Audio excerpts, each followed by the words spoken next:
Are you a speech-language pathologist who struggles to explain executive function? If so, you are not alone. I just learned an easier way to explain executive function to my patients, and I can't wait to share it with you.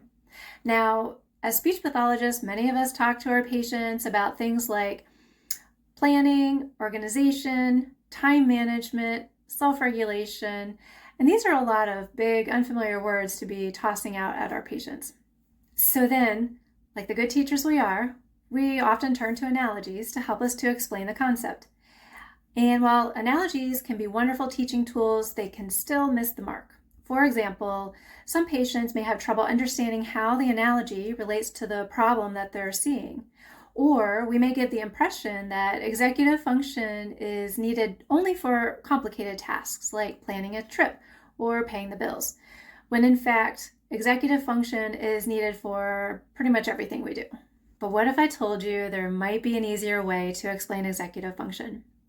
Do you think our patients might understand better if we told them that they're having trouble in one or more of the following three areas: self-awareness, self-monitoring, or self-management? Now, I think those terms are easier to explain, and thinking about executive function in this way also immediately gives me ideas for how I might help my patients. According to Schwabish, there are three core skills that we should focus on in therapy, and they are inhibition, working memory, and cognitive flexibility. Now, you can learn much more about this topic by listening to the SpeechScope podcast by MedBridge. In episode 22, Sarah Baar and Schwabish interview SLPs and students at the ASHA convention about executive function, and they share evidence-based recommendations.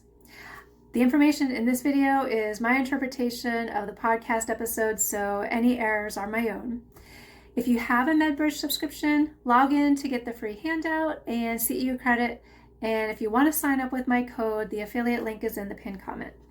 So what do you think about framing executive function in this way? Let me know in the comments.